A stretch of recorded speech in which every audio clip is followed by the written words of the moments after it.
kind of wanted to get a gauge about your booking strategy as far as heading into 2024 when it comes to, I know at the All Out media scrum afterwards, you mentioned how kind of overworked you are, and you have Jimmy Jacobs helping you as an assistant technically and stuff like that. You doing football and soccer and everything like that. Kind of curious if you've reconsidered getting more of a booking team in order and seeing maybe how to delegate some more creative stuff to people behind the scenes a little bit. It's a great question. I mean, we have a great group of people right now in my office. Just as an example, yesterday you had a great group with Brian Danielson, Mike Mansouri, Will Washington, Jimmy Jacobs, Sanjay Dutt, Sarah Stock, and Dean Malenko, and several others that were in my office throughout the day at various points. And Brian had his match, and people were in and out. I think everybody had great points, and there were a number of other people.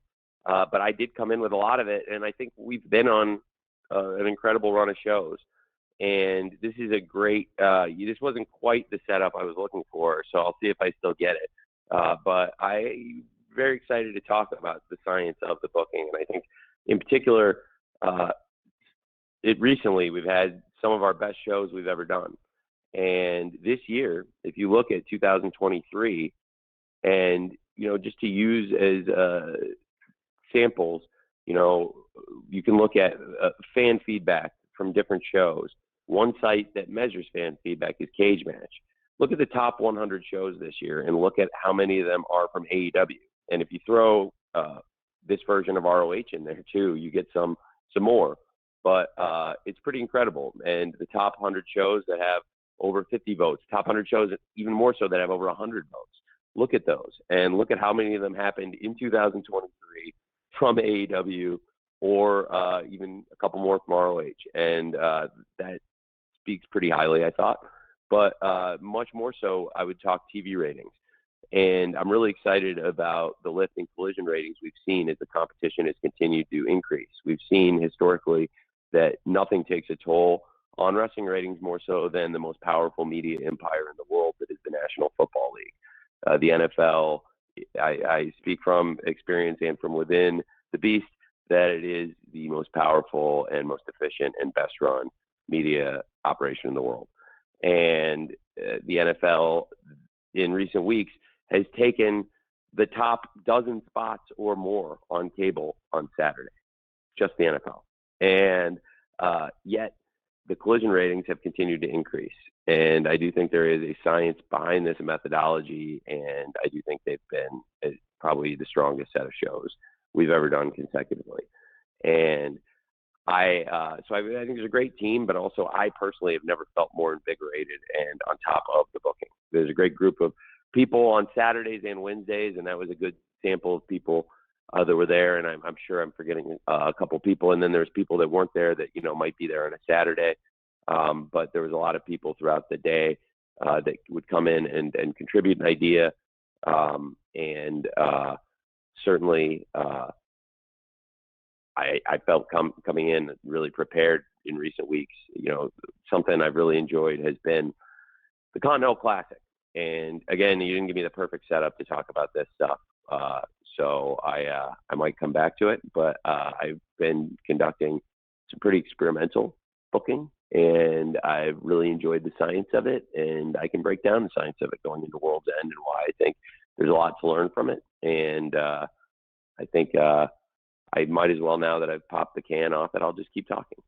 So I think it's really interesting because when you do an experiment, there's an experimental group and a control group. And for me, the control was everything we had been doing. And I took basically the things I've been doing and tried to keep them consistent. And then began doing the experiment that was the Continental Classic. And the nature of it is a very sports-based presentation. And it has some changes from the G1, for example, which in this case, I would say the scoring system of 3 points for a win versus 2 makes it a very different incentive to go for the wins. And also, I think the biggest difference possibly is nobody allowed at ringside and no outside interference. And that's probably a misconception from people who don't actually watch the G1, because there has been outside interference. And I think that was something we did to make it different. And then when I look at the tournament itself and executing it, it's the most fun I've ever had working on something.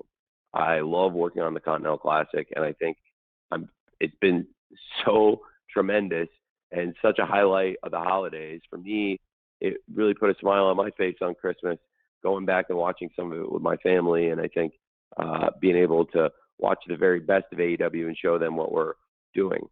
And for the Continental Classic final this weekend, I think Eddie Kingston and Jon Moxley, there's so much story between the two men, and I thought the face-to-face segment at the end of the Bryan Danielson Eddie Kingston match, which many people felt was the culmination of the entire tournament so far, the best match yet. It was tremendous.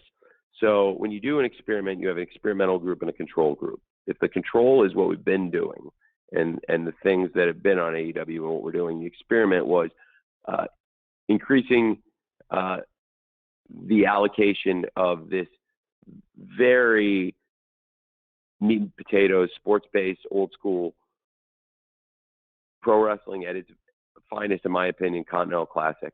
And the experiment, I think, has been very successful, and it has yielded really interesting results. And one thing I would point to in particular is that ratings increase on Collision, because Collision probably leaned into being a bit more sports-based presentation to begin with.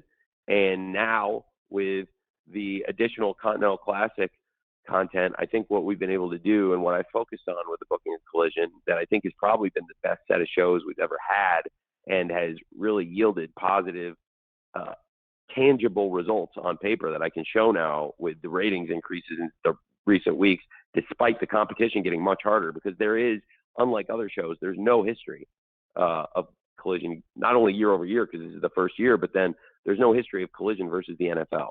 So you can't really go back and look at what the NFL has done to Collision before, because there's never been Saturday NFL competition versus Collision in this being the first year. What we've seen is we were able to boost the ratings against the toughest competition of the year, which if you look at the history of the NFL and wrestling, that's really hard to do. That's how good these shows were. That's how successful this experiment was.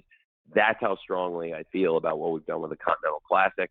And going forward, will this affect the presentation, and will I book the shows more sports-based presentation and accept the fan feedback, which is very tangible and real? Yes, absolutely. And that is why this has been such a great experiment. And the results are there. They are tangible. There's been, as I've said, an experimental group and a control group to experiment, increasing the allocation of real quality pro wrestling. And by the way, then in doing so on Collision, a show that was already really wrestling focused anyway, I've also been able to make, that show, in my opinion, the tightest, strongest set of shows we've ever done. And throughout Dynamite and Collision, I think there's been some really great things. There's great storytelling outside of the Continental Classic. I'm really excited about the world title matches. I think for people, that it really want to see larger than life characters, there's great things to be said for what's happening with the Devil. Certainly Samoa Joe and MJF are two of the greatest wrestlers in the world. And I think to have a world title match like MJF versus Samoa Joe, and for them to be able to tell a story, I think it's really exciting. And that has lived outside of this great sports-based presentation we've done. And certainly Timeless Toni Storm has built herself into an amazing character. I've loved working on it. It feels like a lifetime ago, and honestly, it was a really long time ago. It was right before I first started talking to Mariah, and it took a long time to get her visa done.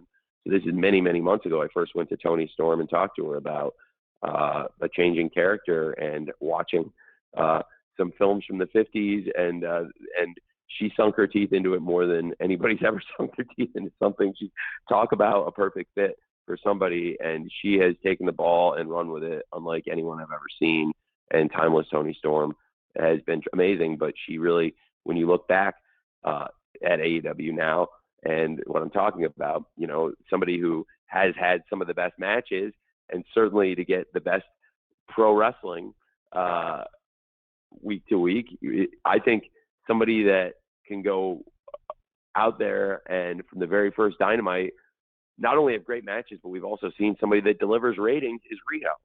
So I think it's a very fascinating matchup, in particular with, you know, of course, by design, Riho got taken out by Ruby, Saraya, and Tony, and has come back for revenge, and she's gotten revenge on Ruby and Saraya. And I joke to all the women, I think this really reminds me of Kill Bill, because it's like they all put this woman down and she's come back for revenge, and this group, they don't even like each other, the individual people anymore. Like, you know, Tony's not even friends with them anymore, and they're fighting with each other. And like, yet they all have that in common, that, you know, Rio is coming for all of them. I think I've really enjoyed working with them, and in particular, you know, and certainly speaking of these big characters, and the House of Black and Julia Hart is the TBS champion, and Abaddon. So there's a lot of interesting things going on outside of the Continental Classic, and the focus on women's wrestling is very by design. I've been really trying to put an emphasis on more stories, and because everybody's been stepping up, and it's time, and we have a great group that I've been trying to build, and had a lot of injuries. You know, it's really challenging for a wrestling promotion. It doesn't get talked about enough. When you have people like Kenny Omega, Adam Cole, Pac on the men's side just to get started, I mean, you know, I think it could cripple a wrestling company pretty much any. I think it could cripple most wrestling companies when you say on the men's side you're going to lose Kenny Omega, Adam Cole, and Pac, and then Jamie Hayter, Britt Baker, and Thunder Rosa on the women's side. I mean, certainly, you know, for us a few years ago in the pandemic era, something like that would have completely crippled the company to lose that volume of stars. Yet, time after time, AEW wrestlers have stepped up, and mentioning those names in the women's division, it was great to get Thunder Rosa back again, part of the great Collision show this past week that delivered a really strong number that's been up week after week after week, despite the competition only getting harder and harder with the NFL stepping in. And the women's division has really leveled up, and I'm really excited about what they're doing. And so there's just a lot of things going on. So to answer your question, I feel like more all over it than ever. I think the experiments we've been doing are working, and I have a better sense of where to go and what to do going into 2024 than I ever have before. Thank you.